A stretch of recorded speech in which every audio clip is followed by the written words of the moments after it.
Straight from New Jersey, it's the SNL Nerds, the show where two comics from New Jersey nerd out over Saturday Night Live. I'm your co-host, John Trumbull. And I'm your co-host, Darren Patterson. How you doing, Darren? I'm all right. I'm okay. Happy Easter. He is risen and all that. He is risen. The Lord is risen indeed. We are recording this on Easter Sunday. You guys are not listening to it on Easter Sunday because we don't have that quick of a turnaround. But you don't know that, to everyone. Yeah, absolutely. How are you doing, good sir? This is like our 5th quarantine edition of the episode. Like, how you? It's really something. It's something else. This is almost becoming our new normal. It's weird. I'm not gonna lie. I'm still holding up okay. I realized this week that I'm really almost kind of built for quarantine, I think. This is the moment you've been waiting for? Well, it's like I'm an introvert by nature, so like left to my own devices, I don't go out a whole lot. Okay. I've gone through a bout of unemployment before, so like I wasn't going out or spending a lot of money before that. I'm not into sports, so sports not happening doesn't really affect me. I shave my head anyway, so I don't have to worry about getting all shaggy. So okay. I'm doing okay. All right. I mean, do you find it to be like one of those things where now that even though you do stay home a lot, now that you can't go out anymore, you feel like, oh wow, I really kind of want to go out. Yeah, there is a little of that. I mean, I miss just stuff like going out to grab some lunch somewhere or going out to the movies, but that's a bummer. Major stuff is going on, so it's a very small sacrifice to make. So, I mean, how are you doing? How are you and your wife doing? Are you guys going stir crazy? No, we're okay. We step out for a little bit, like supermarket, waiting on lines. Everybody's wearing masks. We get takeout a lot, support the local restaurants or whatnot. And I think I'm at that point in the quarantine now where I'm trying to do something with my time, trying to learn something. So I'm trying to learn guitar, like through apps. Yeah. I'm gonna be a guitar comic when this is all done. Like I'm just doing like I'm doing like through apps and videos and Fender and Gibson websites and stuff. So maybe when I'm come out of this whole thing, I'll be able to play a few tasty licks. That's interesting. Now I'm assuming you guys already owned a guitar. Yeah. It's like one of those things where like I have an acoustic guitar, and I'm a music nerd. I've always loved music. I love going to record stores. I love going to concerts, but I never learned how to actually play an instrument. So like I got a guitar, and I'm like, I'm gonna learn how to play this thing. I'm gonna be a rocker. And it's just one of those things where I take a few lessons, and then I just kind of lose interest kind of immediately. But then I pick it up again. It's like, oh, I should learn how to play this guitar. I should like really stick with it. And then but like now that I have nothing but time, I'm like, all right, now I gotta learn like at least a chord or two. That's very cool. I admire anybody who has like musical aptitude, because I can't really sing, as listeners of this podcast know. I don't play any instruments. I don't really have much in the way of musical aptitude. So whenever I see somebody who can sing or play an instrument, it's like a magic trick to me. I mean, I'm just endlessly impressed by musically talented people. We're back. This was like instantaneous for you listeners, but we were having a few technical difficulties, so we're starting up recording again. We didn't out on much, but Darren was having some computer problems on his end, so he's now on his phone. So if he sounds a little different now, that's why. Yay! Hey, but I can hear the beginnings and the ends of your sentences now, which is a good thing when you're recording a podcast. Yeah, you don't need the whole sentence. You just need the inside, the meat of it, the inside part of it. Right. I mean, and it's helpful, I find, to know when your co-host stops talking. It helps. It helps. That's podcasting 101. It's a bit confusing for me when it's I hear you say 2 words and then it's dead silence for the next couple minutes. It's like, did Darren leave? It's like, did I piss off Darren? I don't know. What did I do? Is the podcast over? But But as it turns out, we are not the only ones who are recording from home during this quarantine, during this quarantine lockdown time. Saturday Night Live was also doing that. Yeah. This came as a bit of a surprise because we just thought there would be, dark until this thing is over. But we were all ready to go with a Hot Rod episode, and then on Thursday they were like, "Oh no, they're putting out a new SNL episode," and we were like, "What?" Yeah. They apparently, they didn't announce that until April 9th, so that's kind of short notice. And this is something that they did. This episode of SNL, it was basically pre-recorded. Everyone recorded their bits at home, and I'm assuming the SNL editors went to work on it, and they did a great job, I think. Yeah, absolutely. So, well, when you first heard, what was that? Go ahead. Well, no, when you first heard about this, I mean, what were your thoughts on it? Just because, I mean, we've seen a lot of late night shows do this now, where they tape from home. Colbert, Fallon. Pretty sure Kimmel's doing it too. Kimmel, yes. Yeah. So, like, what were your first thoughts on it? Because, like, it's Saturday Night Live. It's a live performance in front of an audience, and just to sort of try to recreate that with no audience, no co-stars to bounce off of when you're doing your sketches. One would think that would be pretty difficult. Yeah, it's. I mean, with something like a talk show, it's easier to see how that would translate because you can do just like a conversation over Skype or over Zoom or whatever sort of app you're planning to use, and that can translate pretty well. With sketch comedy, it's a different sort of thing because it depends on that interaction between people. So it was interesting to see how they tried to adapt the show to their new limitations. I should back up before we get into the sketches. Just say this episode, SNL at Home, it's season 45, episode 16 officially, and it was the episode from April 11th, 2020. And they managed to get in a couple ringers. They got Tom Hanks to host, quote unquote, host, and Chris Martin from Coldplay as the musical guest. Yeah, that was a nice little surprise. Because I thought they weren't going to have a host or musical guest, and they had both. And I was like, "Whoa, all right." This was really interesting because it was literally, we did not find out until the show was airing, and this is a unique episode in the history of SNL. I mean, this is obviously the first time they've ever produced a show like this, and because it was pre-recorded, this is also the first time the cast of SNL was able to watch the show at home while it was airing for the first time. What a world we live in. I mean, that's something else, right? The future is now. Yeah. So the episode, it opened up with a Zoom call with all the cast members popping in, as it's probably become a very familiar sight to people across the country as most people are working from home these days. Yeah, absolutely. And then I think it began with Kate saying, "Live from Zoom. It's sometime between March and August." Yeah, that was a nice touch. And then we had new opening credits that they cut together just for this episode, or possibly any future at-home episodes that they choose to do. Yeah, it was kind of cool. You get to see kind of the inside of their house or wherever they're staying. You see Mikey Day playing with his son. It was like, I had no idea that Mikey Day had a kid before this. I was like, oh, look at that.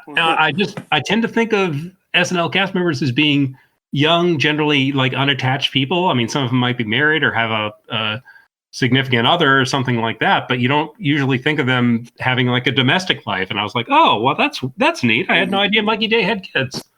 Yeah, I mean, I kind of knew he had a kid. I didn't kind of know. I did know because they mentioned it, earlier in like a few episodes ago. Just because Mikey Day's son, he actually was on an episode of Saturday Night Live. He was in the pre-tape, the Macy's commercial pre-tape that came on during Christmas time. Okay. And there was that one part where Mikey, where it was a Macy's commercial for kids clothing. and Mikey Day was putting on a sweater over his son. That was his actual son. Did he tweet that or something? He did it. I believe either he or Streeter tweeted it. But yeah, that's okay. His son is in that commercial. Oh, that's neat. Okay, I either totally missed that or had totally forgotten that. But that's neat.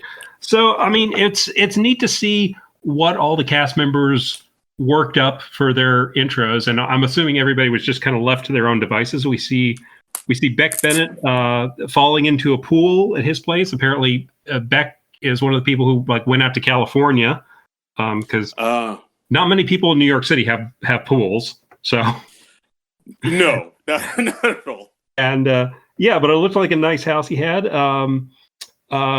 We see Colin Jost. He was at home. He was just like performing to like dolls around a table, and I was kind of hoping to expect like Scarlett would like peek out of a corner or something like that. But that would have been neat. It might have been a little distracting, but that was neat. Yeah. I never noticed. Colin Jost is fucking jacked, man. Is he? He's in like a white t-shirt during his intro thing. He's got some guns, man. Oh wow.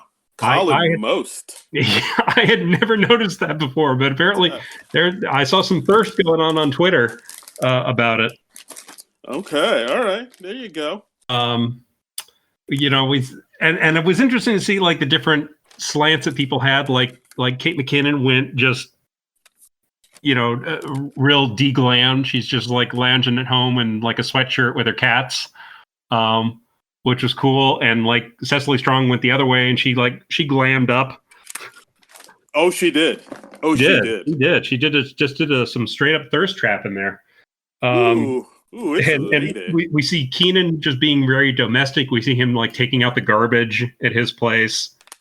Yeah, it was a nice little thing. Yeah, and Chloe Feynman and Bowen Yang, they both seem to attempt to like recreate some of their shots in the intro. Bowen did the wave. He did the little wave that he does, and Chloe did like a hair flip thing that I think she has in her segment. So I thought that was neat. I thought it was neat to see them do like a lo-fi sort of thing, and you know, they cut to a shot of hand washing too, which was nice. Of course, always wash your hands. Mm-hmm. So that was neat, and then so after that, and so that was a nice little treat. And then after that, we cut to Tom Hanks at his house, introducing the show like he's the quote unquote host for this, but he didn't really mix in any of the sketches. He just introduced a few things. Right. I mean, he also mentioned that he was one of the first celebrities to get diagnosed with COVID-19 back in March. Yeah, he said he's the celebrity canary in a coal mine. Yeah, very much so. And he says, I'm more like America's dad than ever before because no one wants to be around me very long, and I make people uncomfortable. But it was nice to see him back home and up and about. And he says, like, my wife and I were both doing very well because he and his wife, Rita Welcher, were both diagnosed with coronavirus. And I think that was one of the early things that really made Americans at least sit up and say, oh, this is serious. Yeah, I remember once Hanks got it, shit got real, as a kid said. Yeah, absolutely. And he also talked about how because he was diagnosed and treated in Australia, he had to deal with, like, they give the temperature in Celsius degrees down there. So he had to learn that 36 is fine, but 38 is bad because, you know, they go from 0 to 100. Right. He had a nice line. He said, 36 is fine, 38 is bad. So it's like how Hollywood treats female actors. Hi-yo, that was a nice Hollywood line. Yeah, stick it to Hollywood there. Yeah, and then he did a mock Q&A, audience Q&A thing with Tom Hanks playing the people asking him the questions. So that was cute. It was just like a lo-fi kind of thing. Yeah, and I think he said, like, you know, will this be the same SNL you're used to? No, it'll be something different. Like, will it make you laugh? It's like, it'll be, you know, half and half. It'll be like some stuff that's okay, some stuff that's not that great. It's SNL. Yeah, exactly. I mean, you recognize that the show by its nature is always a crapshoot. There's going to be stuff that works. There's going to be stuff that doesn't work so hot. And I think this episode, when you consider all the obstacles that they were dealing with, you have to grade this one on a curve. Right. Yeah. I'm not. I mean, overall, I like this episode, but yeah, like I understand that it wasn't. They're working with what they had. Exactly. They had some limitations. So let's get into it. I mean, this also, it's unusual in that it had a greater number of sketches or bits than you would see in a typical SNL episode. In a typical episode, you'd see like 9, and I haven't counted up how many they did, but it seems like they did well over a dozen. I'm looking at the YouTube thing, and there were like apparently 26. It's a little less than that because they broke up Weekend Update, of course. Yeah, we're definitely in double digits. Yeah. So that's very interesting. But let's get into it. So the first thing we had was a Pete Davidson Drake music video. Just doing a music video in the style of Drake. Yeah, it was just like how he misses his ex. I mean, I don't know if he's talking about Ariana or not, but I don't. It's supposed to sound like a Drake song. And I mean, I'm somewhat familiar with Drake songs, and this kind of sounds, like what Drake would do. And it's, just kind of him sitting in his basement saying how much he misses his ex. And I don't know, there wasn't much to this one. I don't know if that was specifically a reference to like one of Pete Davidson's exes, or if he was just doing something that he thought might be in a Drake song. Well, yeah, I guess maybe. I don't know. Maybe. I don't know. Who knows? So I liked at the end it just said directed by Pete's mom because that was sweet. That was, I thought it was okay, but I thought it was kind of a weak thing to lead off the show with. Yeah, very much. It was kind of like, oh, all right, that's hope the rest of the show isn't like this, but it's all right. Yeah. So next we had the RBG workout, which was Kate McKinnon doing her Ruth Bader Ginsburg. Yeah. This I thought was a step up. This was Ruth Bader Ginsburg doing a workout. Darren, I'm hearing a whole lot of background noise on your end.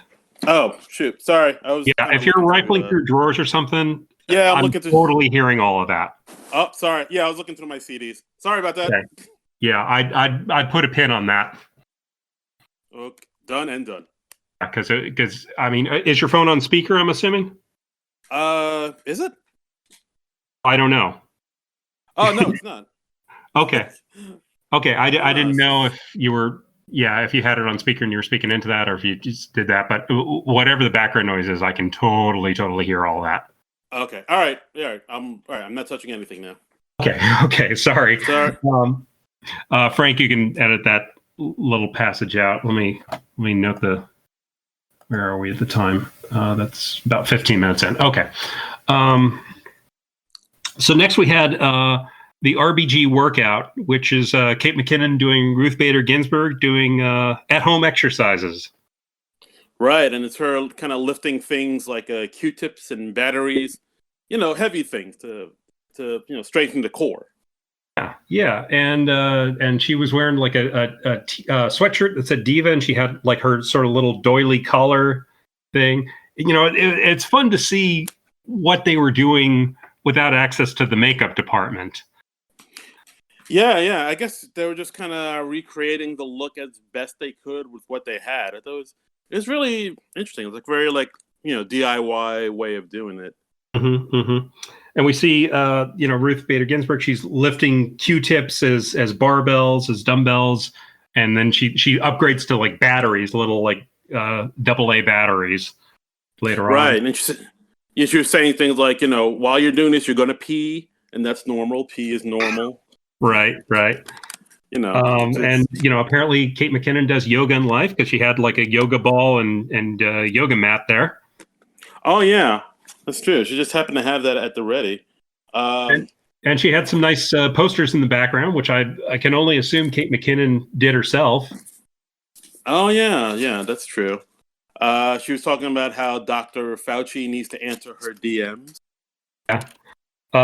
She had a nice line. She was talking about how, Mitch McConnell in Congress was saying that they weren't able to deal with the coronavirus in a swift manner because they were distracted by impeachment.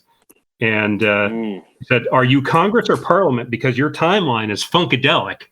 And that was Ginsburg, and they have put in a little flame graphic. So this was neat. This was very cute, I thought. Yeah. This isn't too bad. It's like, all right, this is a cute little thing here. At one point, like, Kate's interrupted by her cat, who's just staring at her master doing, or her mistress doing all this weird stuff. As cats are wont to do. Absolutely. All right, so go ahead. No. So next up, we had the Zoom call, right? Yes. This was Sales Corp Industries. They're doing a Zoom call, and they're all kind of getting the hang of the technology. And we had Kate Nady's characters of Henrietta and Nan, who were the receptionists, who are very confused by technology.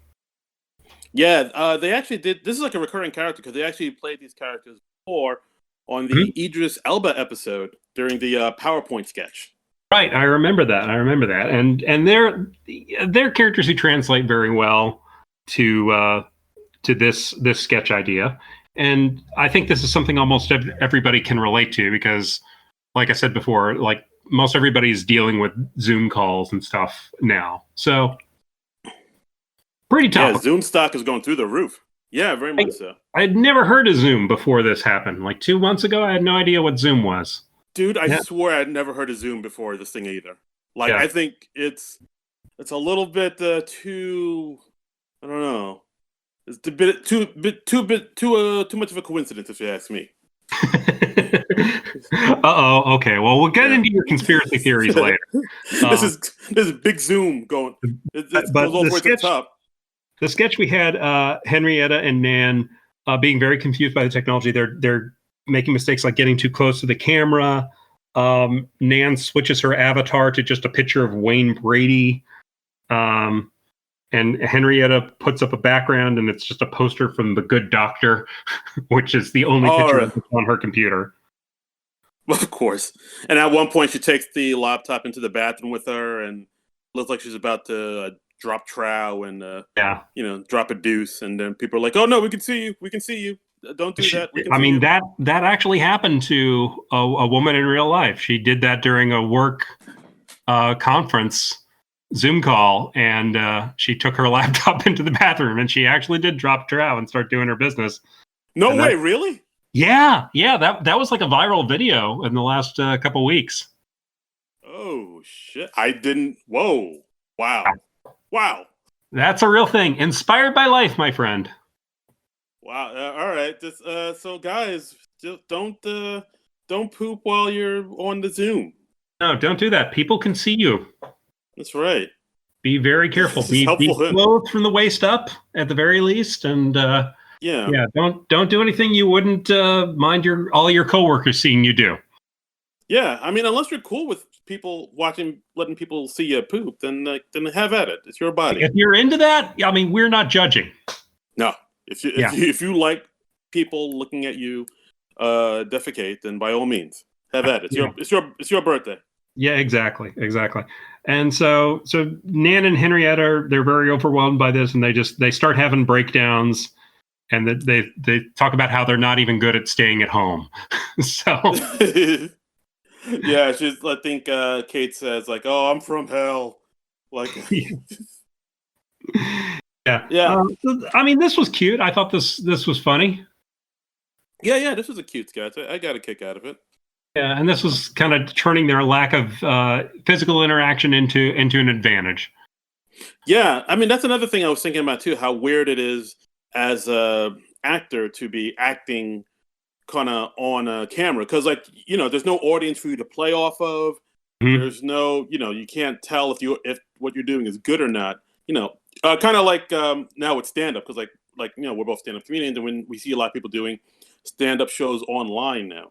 So the virtual shows, that's becoming a thing. I don't know if that's something I would want to do. Or not. No, it's weird for me because like you need and you need some audience. You need some feedback to know if your jokes are landing or not, or else you're just like talking to yourself in a room on a podcast to your SNL co-host. I cannot relate to that metaphor. But yeah, I mean, well, as far as the actors go, it's got to be challenging for them because like now they have to sort of rely on their other skills and senses to know like how to play, the part that they're playing. Yeah. But I mean, yeah, this was pretty good. I enjoyed this. Next, we had a message from Bernie Sanders with Larry David recording from home as Bernie Sanders.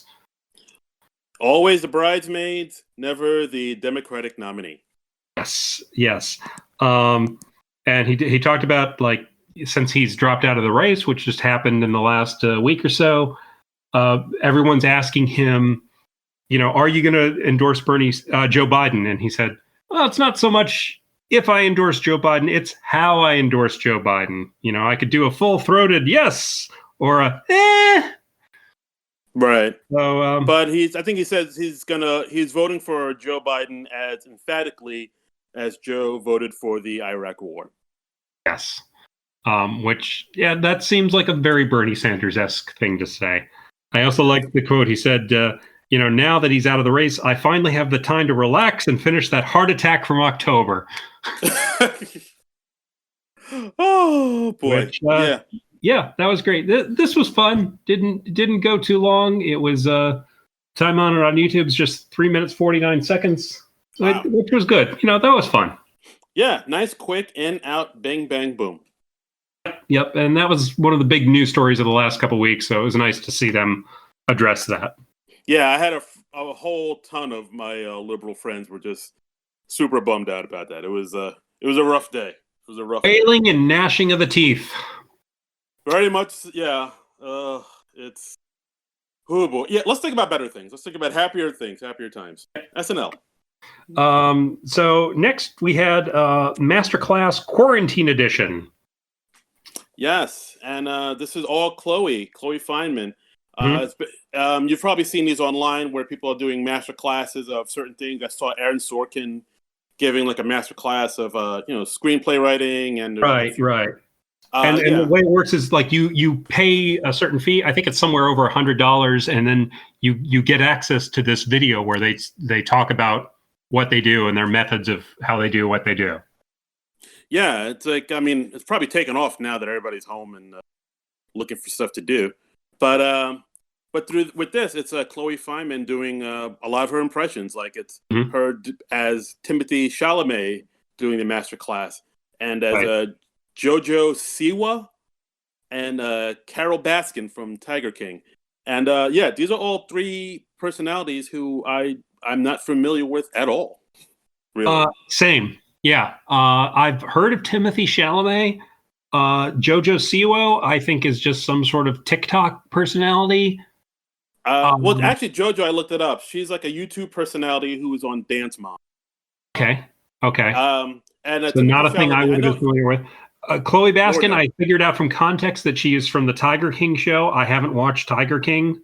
Yeah, Carol Baskin she's like the new kind of sensation. I don't watch the Tiger King. I probably won't. It doesn't look like something I'd get a kick out of because everybody, I don't know. It just looks like they're terrible people doing kind of crappy things. But I don't know. Like that always happens a lot where people like to watch shows with terrible people doing terrible things, and people just kind of like to look and laugh at them. Yeah. People really like watching the train wrecks. I don't. I guess I can kind of see the appeal of that, but it's not my personal thing. No judgment if that's what you're into. Yeah.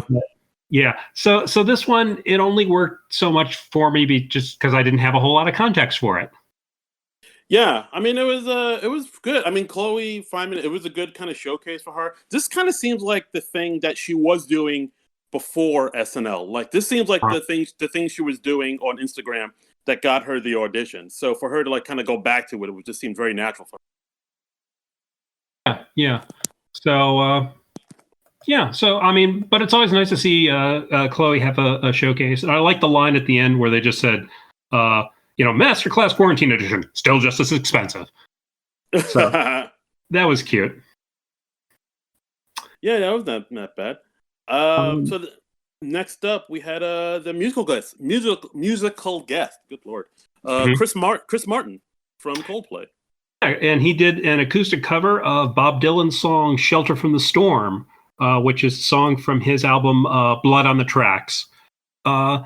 This was really nice. I like that. It really seemed to speak to the moment, and it was a nice cover, and it was just nice to hear a stripped down rendition of it. Yeah, I think somebody noticed on Twitter how Chris Martin kind of tried to make the room he was in look like the SNL stage. Because, like, if you ever see the SNL stage, it's kind of designed to look like Grand Central Station. So there's, over the archway, it says, like, entrance to trains. So if you look at his performance in his room, he has, like, a couple signs saying that says entrance to trains. I was like, that's neat. That was a nice touch. That was cute. But I enjoyed this. This was the only number he did. I guess they just had enough other stuff they wanted to stuff in there. They didn't get a second number from Chris Martin. But I really enjoyed this. Yeah, I mean, it was nice, cute, short. You know, keep it moving, good flow. Yeah, I think it's one of the better musical performances they've had on the show this season. Yeah, I mean, a lot of times. Yeah, I guess so. I guess you're right. Of course, I'm right. Oh, all right. Never doubt me again, Darren Patterson. I apologize, sir. This quarantine's gotten to me.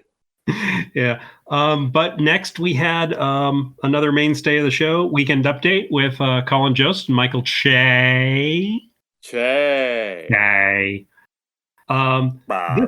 This was interesting because they said right up top they had people listening in on Zoom so that there's laughter because Michael Che put it, he said, telling jokes with nobody there looks like hostage footage. Fair enough. Yeah. So what did you think of them putting in the laughter? The people have. Did you find it distracting, or did you think it helped? It worked for me. That was fine. I'm used to hearing laughter during Weekend Update and during comedy sketches in general, so I didn't mind it. I didn't find it distracting. I honestly, like on the late night shows, like seeing like Stephen Colbert and Seth Meyers and Jimmy Fallon and the others do their shows without an audience. It's kind of eerie because it really affects the rhythm of it. It really does. It's like you need that audience to bounce off of, man. It's so apparent now, like how that audience is essential to the energy of the entire show. Yeah, and it was kind of fun because you could pick out certain people's laughter, reacting to their jokes. Like I could hear Adie Bryant was laughing hard. She was giving him a lot of support. So she was kind of like when you're watching your buddy up there doing his set at a stand-up show and you want to laugh hard to support it, even if it's a joke you've heard them do like a couple dozen times before. Yeah, I've had that happen. I've had to do that a couple times. Yep. So that was nice to see. Che had another nice line. He said, comedy without an audience is like a long-distance relationship. Oh, we can't have sex, but we can still FaceTime. It's like, I'd rather just break up with you. I don't know. So that was cute. Again, it was nice to hear, Che always has neat takes on stuff, and it was nice to hear that stuff from him. Yeah, absolutely. So, and they didn't have any special correspondence, but they did have a certain someone call in. They did. They had Alec Baldwin call in as Donald Trump. Yeah. I mean, he wasn't in makeup or anything. They just put a picture of him as Trump up, and then he just did the voice over the phone. Yeah. Unfortunately, just hearing it just as an audio element, it really made me realize like how lacking Baldwin's Trump impression is. It's very reliant on the visual. Yeah, I mean, I think when he first did it, we were all kind of excited by it. It seemed more spot on when he first did it. But like now that we're kind of living with it day to day, I think it's like the emperor's clothes are starting to come off here. Yeah, well, I think we as a country we've become much more familiar with his vocal rhythms and verbal tics and that sort of thing. So I think everybody can better judge what's a good or what's a bad Trump impression. Right. He's no JL Colvin, I'll tell you that. Oh, who is? Shout out to JL. Hey, JL. So he talked about the material, though, was pretty good. He was talking about how in New York City at 7:00, you have claps and cheers for the great job I'm doing. And he talked about how he can't wear a mask in his tanning bed because it would he would be dark up top and then light around his mouth like a reverse Homer Simpson. Right. And they're talking about how COVID-19, instead of calling it the Chinese flu, he has like other names for it, like Hong Kong Fluey, Wang Chung Lung, and Crouching Tiger, Hidden Symptoms. Yeah, those were my favorites too. Those were cute. Yeah, I dug those. I also liked a joke they had later on where they talked about how a male panda at the Chinese zoo had sex with its partner for the first time in 10 years after she finally agreed to get implants. And then they just cut to a graphic of a female panda with breast implants, which is just a funny visual. That's for a very specific audience. That's right. Again, we are not judging. If you have a panda fetish, welcome. We're happy to have you as a listener. Do what you want. Have at it.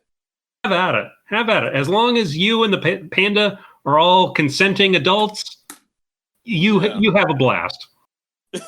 that's our stance. That's right. We are a panda sex positive podcast.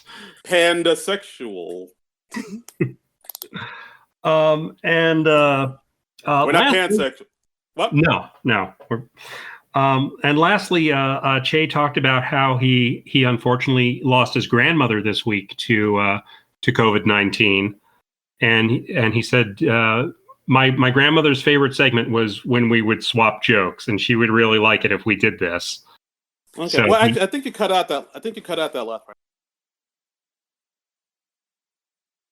Say that again. I think you cut out at that last part. Okay. When you're talking about. So I didn't hear it. Okay. I'll just back up and do it again. Michael Che, he said he unfortunately lost his grandmother this week to the COVID-19 virus. And he said that her favorite segment on the show was when Michael and Colin would swap jokes, which is something they do usually at the beginning and end of the season or during their last show before the holiday break. And so Che had sent a joke to Colin via email that he had Colin read on the air. Yeah, and of course it was as racy as you'd think it'd be. Not racy sexual, but racy as in racial. Race. Yes.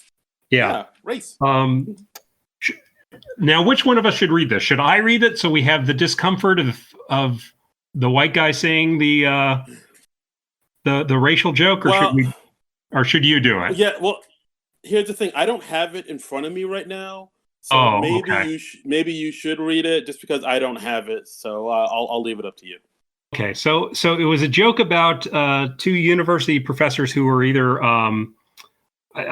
they were fired or they were at least they had used the N-word in class, and in their defense, the students were being really lazy.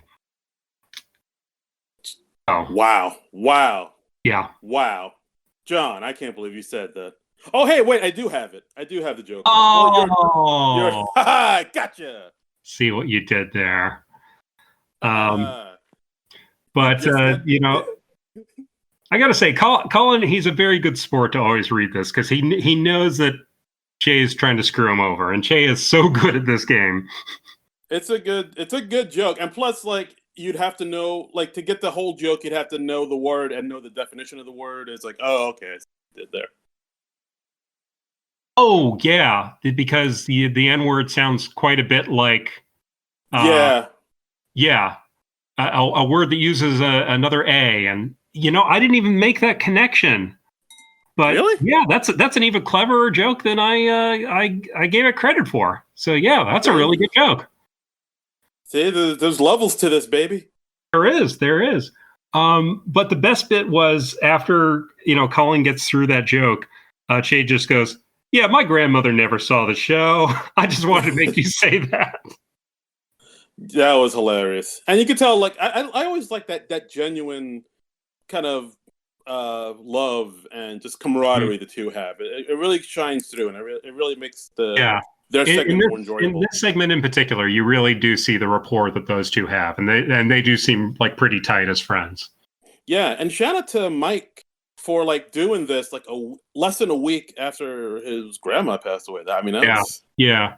And because of the circumstances, he wasn't able to be with her, and our hearts go out to Michael Shea. All the best, man. We know you're going through a tough time, and props to you for still going through with the show and doing that. You're a real pro, man. Absolutely.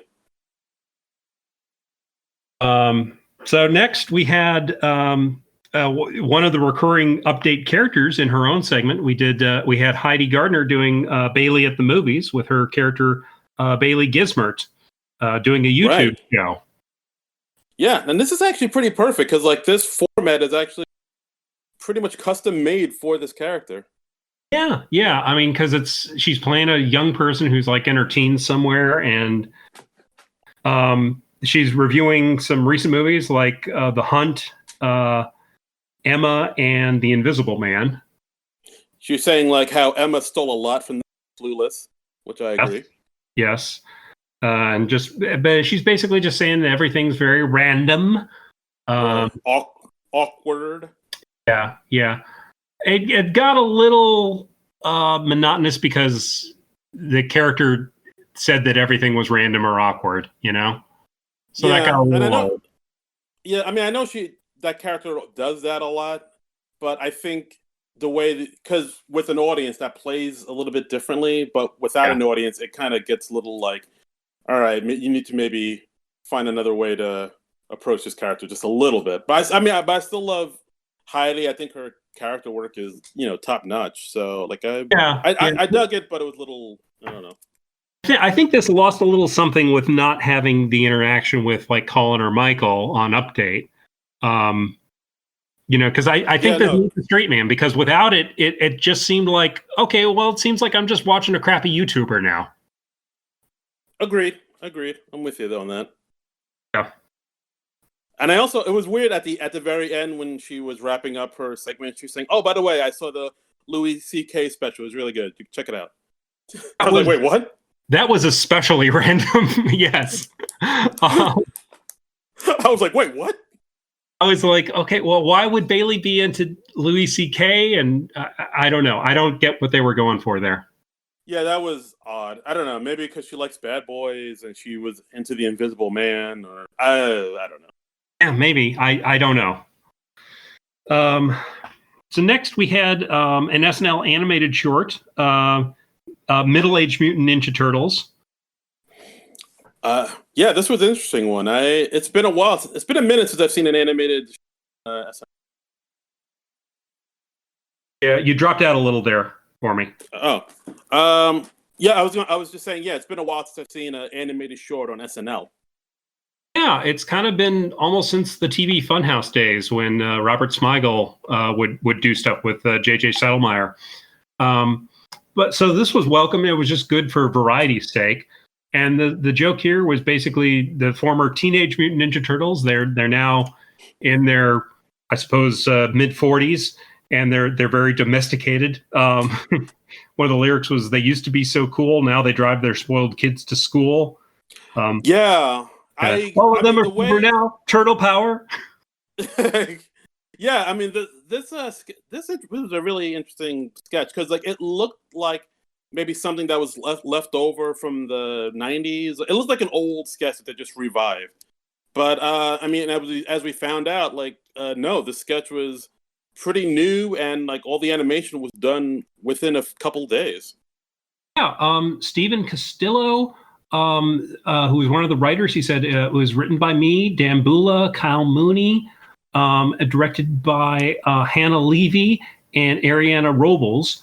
And the animation team at Visual Creatures, they animated this in less than a week. So it was Lee McGee, Ryan McNeely, and the folks at Visual Creatures. So that's really impressive that they did all this in less than a week. Yeah, I mean, that is pretty fast, because it looked like an old sketch. And even, I mean, we compared it to TV Funhouse, which, you know, it is very TV Funhouse because they're both animated shorts, but also like the humor, I thought, kind of felt like very TV Funhousey, because like there aren't a lot of jokes in it. It's played kind of straight. There's one scene where Donatello gets a call from his doctor about a lump they found and it being benign, and that's really all. It's like kind of like serious and dramatic. Yeah, I mean, but I liked it. I thought this was like a funny sketch. For me, this was the best of the night. Yeah, I'll go with that. It was it was very kind of, I guess, like dark type of humor, you would say, but it was very, I don't know, it was very interesting. Yeah, I enjoyed it, and I like the character designs on the turtles too. You know, one of them had like a little soul patch, so he was like going through a midlife crisis sort of thing. Right. Yeah, but yeah, very funny stuff. Yeah, this was a win. Mm-hmm. So let's see. What was the name of the next one that we did? This was the next one is called Twitch Stream. Yes, this was, Cam plays that. Yeah, this was a Games Days, and he's playing on Twitch. He's playing Call of Duty Warzone, and the joke here is just he's getting killed constantly, and we see just game footage of him playing Call of Duty Warzone. Yeah, apparently this is like a thing. I mean, I'm on Twitch. I have Twitch, but it's just for, you know, non-productive stuff and like watching other things. But apparently a lot of people do this on Twitch, where it's like a video gaming community, and you just like go on and play video games, and people like log on and watch you and comment and stuff. So apparently this is the whole as another whole video gaming world that I'm just now finding out about. Yeah, I mean it was a pretty straightforward joke. He's just constantly been getting killed by everyone else in the game, and he's getting pretty frustrated about that. Yeah, and then like somebody taunts him online saying, "Oh, you should go back to Fortnite," and he said, "Oh, I should go back to your mom's house," and then he was like, "Oh, you don't have a mom? I'm sorry, man, I didn't know." Yeah, and then towards the end, he gets frustrated. And he switches over to Super Mario Brothers, and he also dies instantly in that. Yes. This one, I didn't think too much of it, honestly. It was a nice, quick little sketch. You know, some good character work from Mikey. I dug it. Yeah, it was kind of a swing and a miss for me, but you know, I just thought the joke was kind of obvious, so it didn't make me laugh very much. I hear you. Yeah, there was. I mean, it was good. It was obvious, like you said, but yeah, still, I got a couple chuckles out of it. So next we had Sport Report with Alex Moffat as Bob Tisdale, who is a British sportscaster. Who the gag here is he basically has nothing to report on since there are no professional sports going on at the moment. So he's reduced to doing things like a laptop challenge. Which laptop will boot up first? Yeah, and then he has he lit two matches and find out which one will burn out first. And there's popcorn kernels in a pan, and he said which popcorn kernel will pop first. Yeah. I mean, it's just okay. It's the same thing. It's like, I mean, it was kind of obvious where they were going. It doesn't really change directions, really. So with a sketch like that, it kind of depends on the character work the person does to sort of elevate it. So yeah, I mean, like, you know, Alex I always like, and I thought it was a nice little character. I thought it was okay. I thought he did some nice character work in there. He seemed to have an actual wig to wear in the character, and you know, he cobbled together a costume for himself, and he does a nice British accent. So I thought he elevated the material, but I thought this was cute. I thought it was amusing, and I didn't notice until I rewatched the sketch this morning. There are actually jokes in the Chiron at the bottom of the screen. So if you missed that during the live broadcast, or during the broadcast, I should say, check it out again. and there are some jokes running along the bottom of the screen. Ooh, look at that. Yeah, Look at so multiple levels there. There's so many levels. Mm-hmm, mm-hmm. Okay, then next up we got a Kyle and Beck sketch. Yeah, this was called "What You Cookin'." And it literally is just them back and forth on the phone, doing FaceTiming, trying to say, "Hey, you got any ideas for this show? What you doing? What you cooking? What's going on? What's happening? What you got popping?" And it's just them kind of going back and forth, making sounds, making music out of said sound. Yeah, and then it becomes like a dance remix of their conversation. It's just very rapid fire, going back and forth between the two of them. And then at one point, because they're fresh out of ideas, they call Fred Armisen, and they get Fred Armisen. Fred Armisen. Yeah, I don't know. I didn't write down much for this one. What did you think? My main reaction to this was Beck looks pretty good with a beard.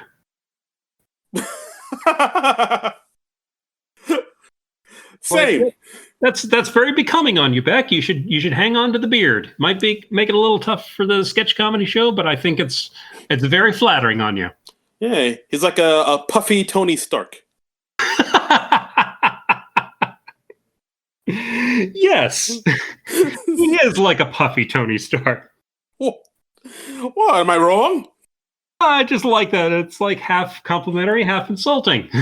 Yeah, half and half. Let's focus on the good part. I said. Any comparison to Tony Stark is pretty good, right? Yeah, but I mean, as far as sketches go, I don't know. I thought it was kind of, it was kind of not too much else to say. It was neat to see Fred Armisen pop up, I suppose. Yeah, that was nice. It was all right. Next, we had Visualizations with 80, which is 80 Bryant doing sort of a new age meditation type thing, but she keeps getting distracted by stuff. Right. So it's like her visualizing herself on the red carpet, and then her thinking she doesn't belong on the red carpet, and kind of getting in the way of her visualization. Yeah. And at one point she tries like visualizing like a stallion or a horse, and then it somehow turns into a rattlesnake. And this was okay. Didn't really rise above the level of okay for me. Yeah, I really didn't write down anything. I just wrote down visualization with 80. And that's it. Okay. I really don't have anything to say about this one. This one was like, oh, okay. That's okay. There's even more stuff to come. Uh-huh. Next, we had How Low Will You Go, which was a dating show for people just getting out of quarantine. We had Beck as the host, Alex Burpee, and we had Ego, Heidi, and 80 as three women who've been quarantined for several months, and they've all broken their vibrators. That's right. They're hungry for dudes.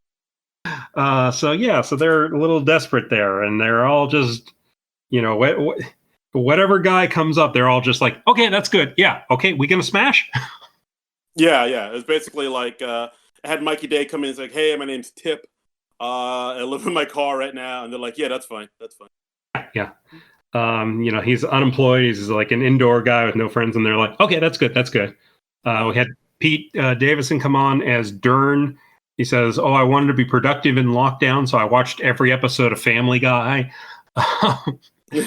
So basically, like, none of the red flags are bothering any of the women.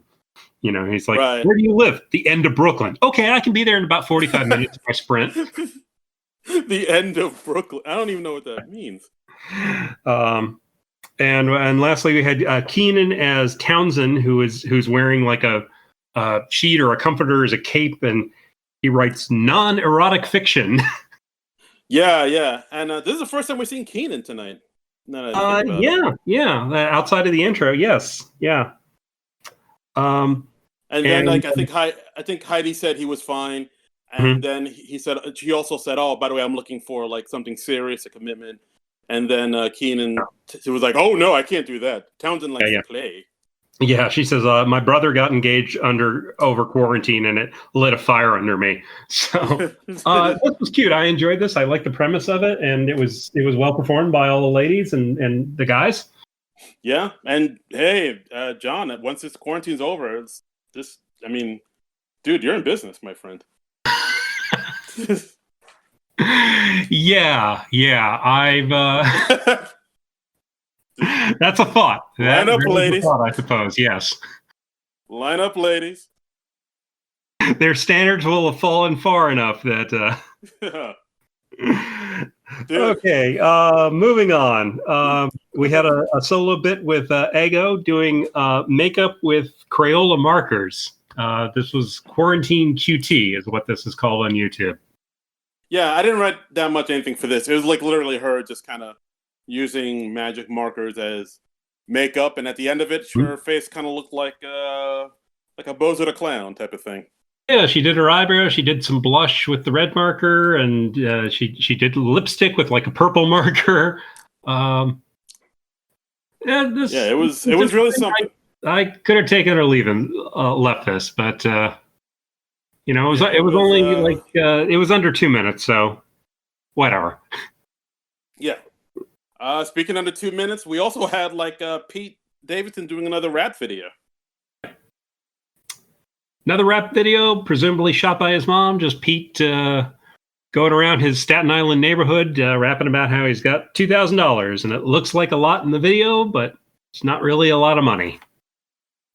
I like this one a little bit better than the Drake one because it has a bit, like a stronger kind of idea behind it. Like, oh, $2,000 does look like a lot in rap videos. Yeah, because he had like a wad of cash, but yeah, $2,000 doesn't go all that far in today's world.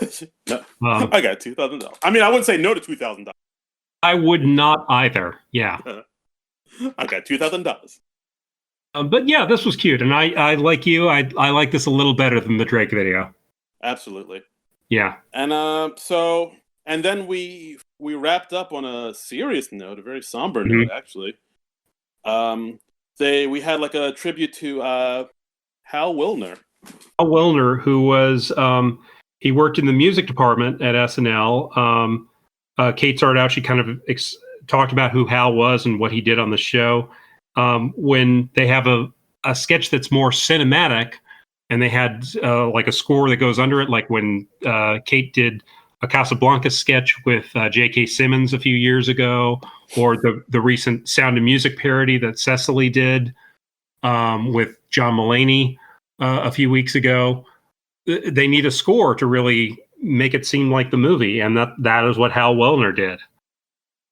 Yeah, this was an interesting one, just because like when they showed the title card of Hal Willner's, his name and everything, I thought that would be it. I thought that's all they would, because they've done that before for people like Buck Henry passed away. I thought that would be it, but then they went into this whole tribute to him. And we should say, in case you don't know, Hal Willner, unfortunately, he died this week of complications from coronavirus, I believe. Yes. And it was very sad to hear that. And he was obviously a very well-loved guy at SNL, because we had cast members past and present just talking about Hal and how great he was. And, they had Adam Sandler say something, John Mulaney, Bill Hader, Fred Armisen. And they also had this nice little thing where all the characters that were in that Netflix movie, Wine Country, Tina Fey, Amy Poehler, Anna Gasteyer, Paula Pell, Rachel Dratch, and Emily Spivey, and Molly Shannon, they all sang. Maya Rudolph. Did you mention Maya? Oh, Maya Rudolph, too. Yeah. Sorry about that. There were 8 altogether. And they all... Right. And they all came together and sang Perfect Day by Lou Reed. Yeah, which was a really nice tribute to him. And this was also interspersed with interview clips from him from, I'm assuming, like some anniversary special or another, where he talked about what he did on the show and why and he was with the show since 1981. So... Damn. That is incredible. That's fantastic. So, wow. Yeah, I was really shocked and touched. It was really sweet. Rest in peace. Yeah, this was really sweet, and I got a little teary-eyed watching this, and I didn't know Hal, but I'm sorry I didn't get a chance to, because he seemed like he was a really amazing guy. I mean, Bill Hader was like, this is somebody who's friends with Miles Davis, and he's friends with me. And Fred Armisen talks about how, yeah, he'd just come up to my dressing room and we'd just talk about music, and he'd turn me on to stuff. And he just seemed like a really cool dude. He sounds like a guy I would want to hang with. He sounds legit. Yeah, and it's sorry he's not around anymore, and he's not going to be with the show anymore, and it just sucks all around, you know. It's just garbage. It's all garbage. Yeah, and we should mention there's also a another sketch with Kyle Mooney called Bruce Audition. That's up on YouTube. That I guess was cut for time or just didn't make the cut. Oh, I didn't even see that. Yeah, they uploaded that on YouTube. It's just his Kyle doing his Bruce Chandler stand-up comedian character, and he's auditioning for a movie, and he's just very clueless about how acting works because he's very used to being a stand-up. Yeah, all right. What do you think of it? It was so. Yeah, that sounds about right. Yeah. But that's okay. But another thing I found weird about this episode: no Cecily, no Bowen, and no Melissa. No, none of them were in the show proper. They were all in the intro, of course, because they're all current cast members or at least featured players. But we didn't see any sketches with them, and I no idea why that was. I don't know if maybe they had technical difficulties or if just none of their material was chosen. But it's a shame, you know. Yeah. I would have loved to see them all because I enjoy what they do. I was especially surprised that Cecily was not represented in the show. Yeah. Hey, what happened? Because I mean, she's one of the bigger cast members right now. I think she's one of the heavy hitters. So you'd think they would have made a point of putting her in the show, but who knows what's going on? I hope they're all doing well. That none of them got sick or anything. But yeah, I hope so. So we wish them the best. We just want to let them know they were missed. Yes, you're in our thoughts and in our hearts and in our spirits. Yes. All right. So overall, what do you think of this? Did it work? Did it not work? I think it was kind of a mixed bag. I think there were a couple highlights. I think the Turtles, the Ninja Turtles sketch and the Zoom sketch were probably the standouts for me. I'd say maybe there was more stuff that didn't quite work than worked. But I also like the Chris Martin musical number and the RBG workout. I thought those were good too. Yeah, I agree. Like some stuff worked, some stuff didn't, like you said. And also, then again, this is like the first time they're ever doing something like this. This might be the first time anybody's ever done something like this. So like, there's going to be, it ain't going to be perfect. Absolutely. I mean, like we said at the top of the show, you got to grade this one on a curve, and yeah. Like they said in the Saturday Night documentary that we watched the other week. You get points for trying. Yeah, absolutely. Oh. And there was a lot of trying. There was a lot of, the actors kind of working on, honing their other skills because there was no audience to play off of. Some stuff worked, some stuff didn't. I liked, some of the more stripped down version of a sketch or the musical performances I liked, and some could have used little tweaking. But I mean, overall, I'm not mad at it. I'm glad they attempted it. And it was also nice to see Tom Hanks up and about and, apparently recovered. And he said that his wife, Frida Wilson, is also doing well. So all the best to them. Yes. So would you want to see them try this again, Darren? You know what? I think I would. Like, it's interesting. It's intriguing to me. It's interesting enough for me to kind of want to see more of it. I mean, it's not like the regular Saturday Night Live show. But it's like its own type of thing. Right. And it's I don't know. I'm interested enough to maybe see this again. I wouldn't mind if they attempted this again. Apparently, they're not going to do it again next week, though, because next week they are doing a rerun of the John Mulaney episode, the last one from earlier this season. It was John Mulaney, and who was the musical guest on that? I'm blanking on it. David Byrne, the magical David Byrne, of course. That was a really strong show. I may just watch that one in reruns. I mean, those musical performances alone is worth watching again. Yeah, exactly. So, but that was SNL at home. Interesting to see. Wouldn't mind seeing them attempt it again. I wouldn't want this to become the new norm, but glad they made the effort. Yeah, I mean, overall, I mean, the live performances are way better. Just the energy is more up, and it's it's something you really can't recreate at home. So yeah. But this is like a good something to tide you over until hopefully things get back to normal.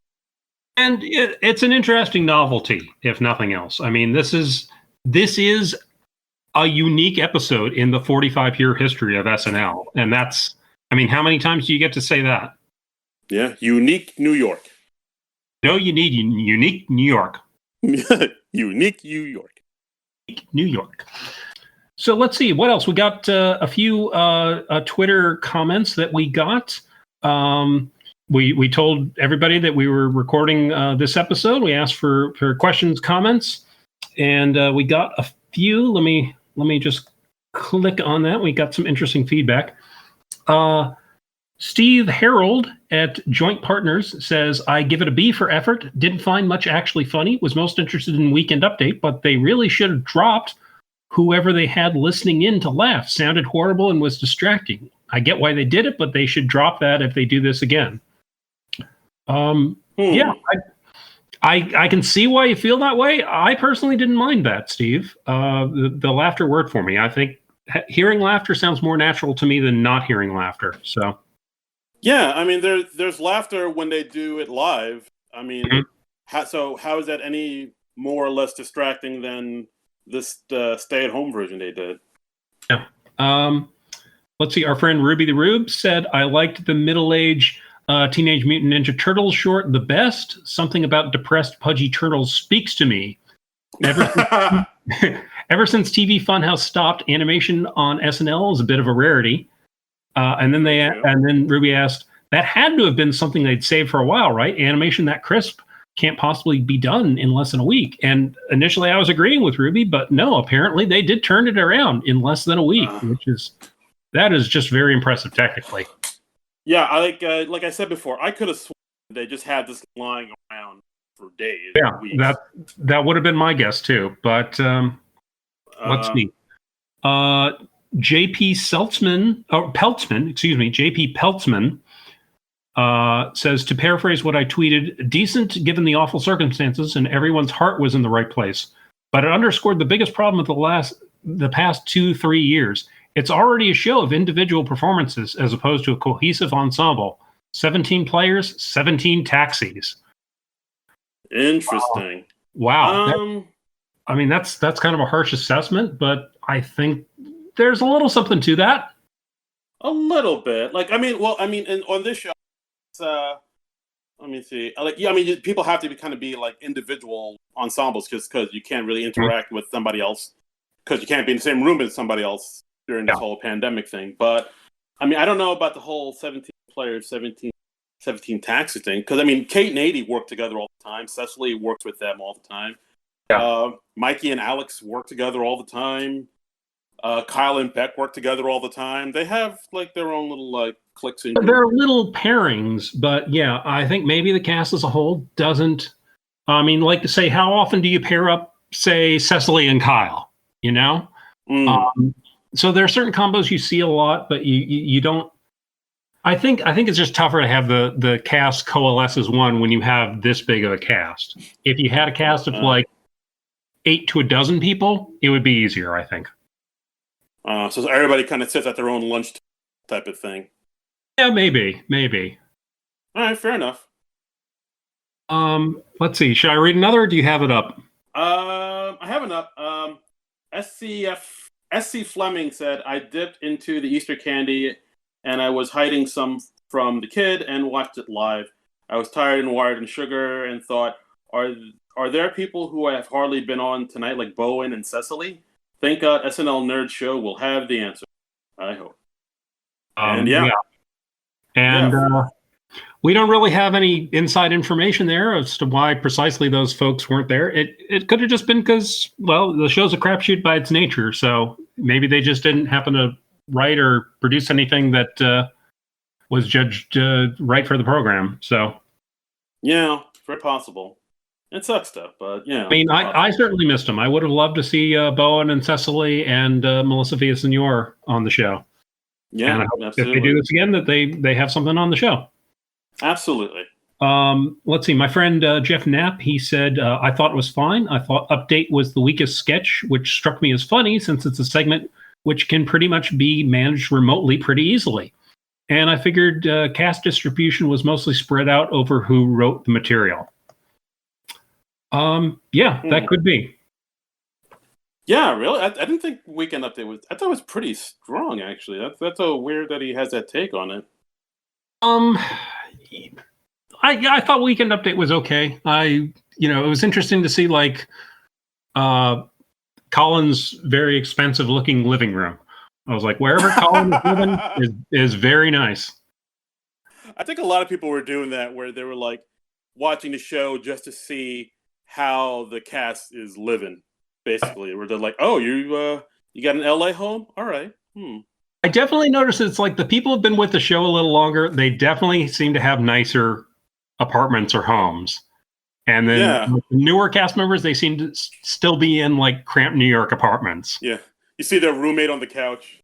Like, you're in the shot. Get out. But yeah, like a few, like I was talking with my friend Jeff Knapp on Twitter a little bit about this, and he was like, yeah, apparently like Beck and Kyle went out to California. And I was like, yeah, I know a few cast members got out of town. Like I saw Cecily Strong posted on her Instagram that she like got out of town with a few friends, and they went there holed up somewhere. Thank God she's okay. She's all right, everybody. She's all right. Yeah. That's what's really important. Last one. S Grotesque 982 said, I thought it was okay. I liked Quarantine Olympics, which I guess was the Sky Sports thing. Yeah, that's a good name for it, actually. Yeah. Bailey Gizmert, Chloe's Masterclass sketch, Middle-Aged Ninja Turtles, and Twitch Gamer. Surprised some people didn't get a solo sketch, but others got two. Which, it's we ain't got no answers to that one. It's weird, but yeah, I mean, overall, people seem to enjoy the set. Yeah. I thought it was decent, and it's it seemed to like really get some reaction and some feedback on the Twitter sphere, like more buzz than I usually see with SNL, which is cool. Yeah, absolutely. So I think that is the show for this week. Next week we're going to go back to what our original plan was for this episode, and we're going to watch Hot Rod from the Lonely Island guys. That's right. Got Andy Samberg, and we got Bill Hader, we got the Danny McBride, and we got the Ilsa Fisher. We got it all. I think it is. What happened now? I think she says her name Isla. Isla Fisher? Oh, okay. Isla Fisher. I may be wrong on that, but I think it's Isla. Isla or Ilsa. We have one of those Fishers. But I'm looking forward to seeing Hot Rod. I've never watched it, but I know it's a favorite of yours, and I trust you generally on comedy, so I'll be interested in seeing what they worked up. Yeah, dude, I think you'll dig it. Go when you watch it. Let me know. Well, you'll let me know when we do the episode. But I think you'll be pleasantly surprised. Okay. And SNL is back in reruns next week. They're doing the John Mulaney, David Byrne episode. And we'll see you next week, and we'll talk about Hot Rod. And in the meantime, if you want to follow us on Twitter or Instagram, you can find me at Trumbull Comic. That's at TRUMBULL Comic. And you can find me on Twitter and Instagram at Darren Credible, DARIN Credible. And you can follow the show's Twitter page at SNL Nerds Show. And please let us know what you thought about this episode of SNL, or what you thought about this episode of the podcast. And please like and subscribe and rate us on your podcast app of your choice. We haven't gotten a nice review in a little while, so we could use another one of those. It's been over 2 months. So yeah. Please let us know what you like, what we're doing right, what we're doing wrong, all that good stuff. Yeah, what else you got to do? Watch Tiger King for the umpteenth time? Yeah, you've seen it. Yeah, that guy's still dead. Yeah, I think there's a guy dead. So somebody's dead. Yeah, I think somebody killed somebody in that. I don't know. Yeah. Oof. But so do that. If you want to contribute to our Patreon, you can go to Patreon and find us. We're at non-productive.com. and you can indicate that you're contributing for the SNL Nerd Show. Absolutely. And check out the other shows on Non-Dash. Awesome, hilarious, and fantastic, and waiting for you for your viewing or listening pleasure. Yes. So I think that's about it. So unless you have anything else to say, Darren. The only thing else I have to say is, nerds out. This has been a non-productive media presentation. Executive producer Frank Hablawi. This program and many others like it on the Non-Productive Network is distributed under a Creative Commons Attribution Non-Commercial No Derivatives license. Please share it, but ask before trying to change it or sell it. For more information, visit Non-Productive.com.